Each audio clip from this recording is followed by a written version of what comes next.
This is one of the most beautiful destinations in Italy, the Dolomites. Known for its jagged mountain landscapes, pristine lakes and deep valleys, you won't want to visit anywhere else.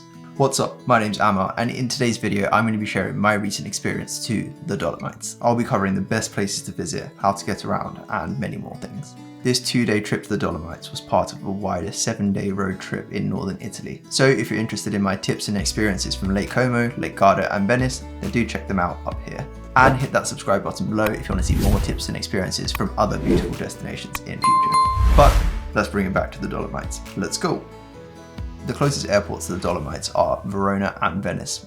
If you're coming from Milan, it's about 3 to 4 hours. You can get around by public transportation, but hiring a car is so worth it. You get that flexibility and being able to do things in your own pace. I like using companies like Sixt or Avis, which are really reliable, and they're there right at the airport, so it's easy to find. We left Lake Como in the morning, drove through Lake Garda in the afternoon, and made it to our first location in the Dolomites, Val di Funes. A small town known for its epic landscape, with distinct churches in the foreground, contrasted with the dramatic mountain landscape in the background. There are 2 popular churches to visit here, but we could only make it to one for sunset. First is the San Giovanni church, but we deprioritized this because I read that if you park in the wrong area, you get chased by a man on a bicycle. So instead, we went to the St. Magdalena church. We parked our car, walked up to the viewpoint, and saw this epic scenery.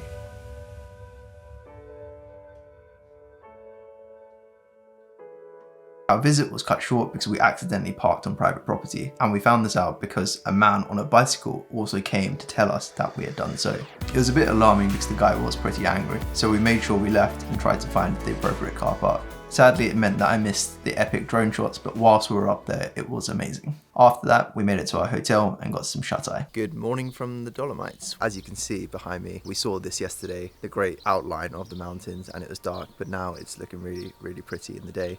Today we're going to go up the cable car to see Alpe de Suisi, and then following that we're going to try and make it up the cable car again to Seceda and try to do both in one day. And then after that, if we have enough time, we're going to go to Pascal to go have a look at those windy roads and have a look at the other mountains. All before sunset. It's quite a lot to do in one day, but we're only here for 2 days, so hopefully it does go well. So we've made it to Alpe de Suisi. As you can see, it's in the background. Oh, that's just a tree. As you can see, the really famous mountains in my background. It's so beautiful here. There's literally like almost no one here. Over on the left, if I can move it across, you can see Seceda, which is where we're heading soon. So it should be really exciting, but we probably need to get some lunch first before we go because we're getting hungry. In the morning there was a lot more light, but now the clouds are kind of misting up the top of the ridges, so we can't see them for now. But hopefully we can probably fly the drone up and get some nice footage later on, so it should be quite good.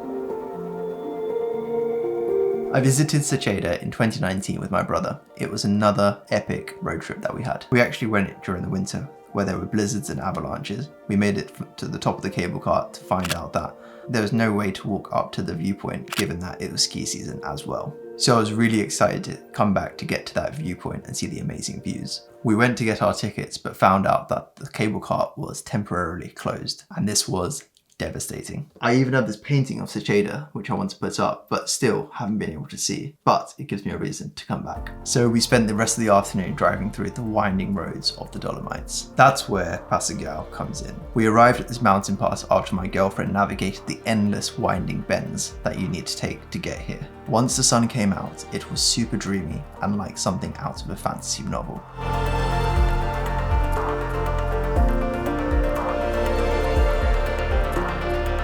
If you're enjoying this video, then do hit that like button below. The next big spot on our list is the Tre Cime di Lavaredo mountain group. This is most noticeably the 3 distinct peaks that you can see, which are breathtaking both afar and up close. There's only one main car park to get to the Tre Cime, and this is called the Rifugio Auronzo. I'll put it down in the description below as well. The most popular spot to stay here is at Cortina d'Ampezzo, which is often used for ski season, but we wanted to be as close to the car park as possible given how busy it gets. So we opted to stay at this lake called Lago di Misurina, which was just serene and beautiful. There's only 800 car parking spaces available, and so once they fill up, it's a 1 in, 1 out policy. The alternative option is to park your car in Lago di Misurina and then do the 2-hour hike to get up to the car park. Luckily, there were plenty of spaces when we arrived. It just required a bit of waiting and also 30 euros for the fee. But when you see the views, it's totally worth it. There were 2 hikes that I really wanted to do. There's one on the Route 101, which is the main circuit hike that people do when they come to Tre Cime. The other is the Route 117, which leads to one of the most iconic spots and perhaps the main reason why I wanted to visit the Dolomites. This place is called Cadini di Misurina. Hey, how's it going? We're out here in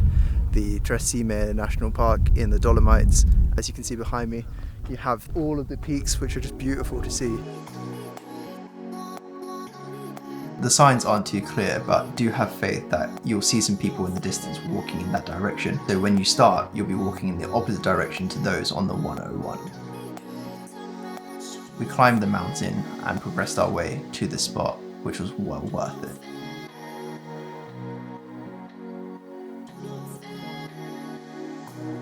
It was extremely windy up there, but to be 3,000 meters high, surrounded by nothing else, was incredible. This spot has become increasingly more popular because of social media, and I would advise getting there as early as possible in the day or towards the end where the light is softer and it looks much more dramatic. What I really enjoy about being on these hikes as well is just that the people that you meet, you just start chatting. People come all over the world. We were speaking to people from Malaysia, from Brussels, etc. And it was really good to just see and meet people and see what they're doing on their journeys as well and traveling the world. After our hike, we returned to Lago di Misurina and then made it to the pizzeria next door. We then set off to our final top spot to visit, Lago de Braies. Similar to Seceda, I visited here in the winter season, expecting to see turquoise water. But when we showed up, there was a huge frozen lake. But in the summer season, this is what you can expect. There's the pristine, untouched water, contrasted by the brown lake boats, which is a key reason why people come to visit here. Given the summer season and the national holiday, this place was super busy, so I would recommend perhaps coming just before or after the season. It was really nice to take one of the boats out and just be lost in nature. And if you have the time, I would recommend going on the leisurely stroll around the whole lake, which takes about an hour. If you're not into hiking, this walk will suit you because it's predominantly flat.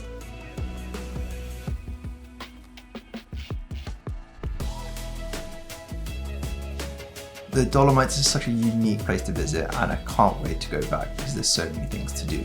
If you enjoyed this video, do smash that like button below, and if you want to see more travel tips and experiences, then do hit that subscribe button as well. Until then, see you next time.